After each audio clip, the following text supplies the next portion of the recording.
Hi, everyone. Welcome back to PAVA IRL, your favorite video blog that shows you what PAVA priorities and practices look like in real life. I'm Michelle Bishop, Voter Access and Engagement Manager at NDRN, and your fearless host. And as you can tell, I am back in my office.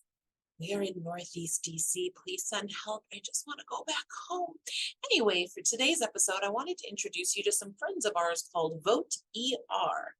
They are an organization that focuses on helping professionals like doctors, nurses, social workers, and healthcare settings to talk to their patients about the importance of voting and help them to get registered to vote. Here's their founder, Dr. Alistair Martin, with more.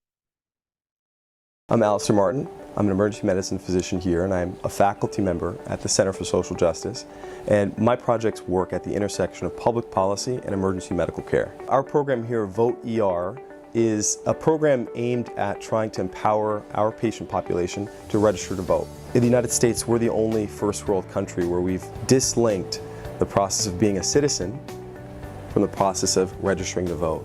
For us here, our goal is to make it easy for people to register to vote. When you come back to the basics, 50 million people in this country are not registered to vote. And the top three groups that disproportionately make up that 50 million are folks who are low income, people of color, and young Americans.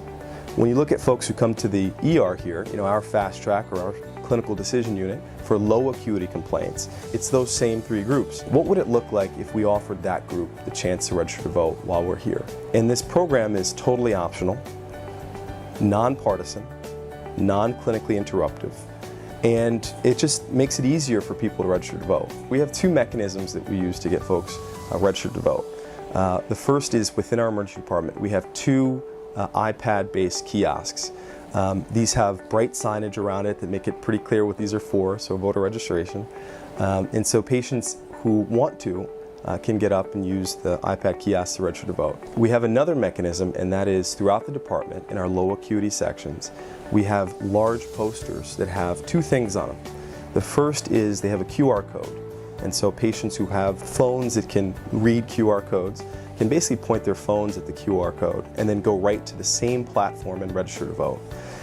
Those posters also have the URL, so patients can just put that in their phone and register right in their seat while they're waiting. And it takes less than 90 seconds. The good news about this software is that it's not just for patients. Our staff, nurses, PAs, residents, physicians, can all use the same exact web address. They can all come down and use the iPad. We'd love to have you down here.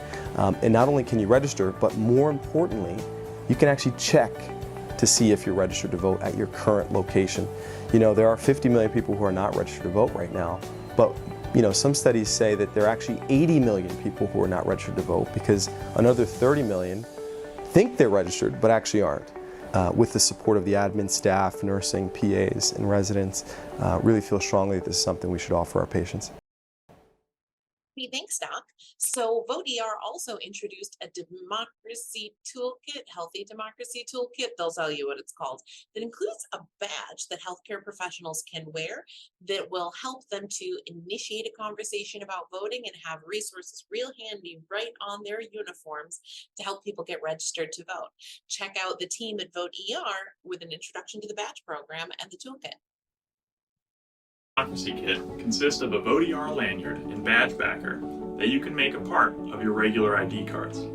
The badge backer that you will receive displays a QR code along with a text code that will direct patients to a nonpartisan online voter registration portal that's specific to their state of residence. Hey, Vot-ER, thanks so much for the important work that you do and for these amazing resources.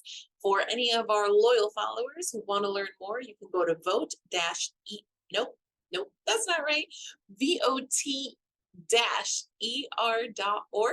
to find the toolkit, some more resources, and some helpful frequently asked questions. I hope these resources will be useful to you as you're going about the business of being a P&A in your states and territories to get healthcare settings more involved in your effort to get people with disabilities registered to vote and excited about voting. Thanks, everyone. We'll see you next time. Maybe I'll still be in the office.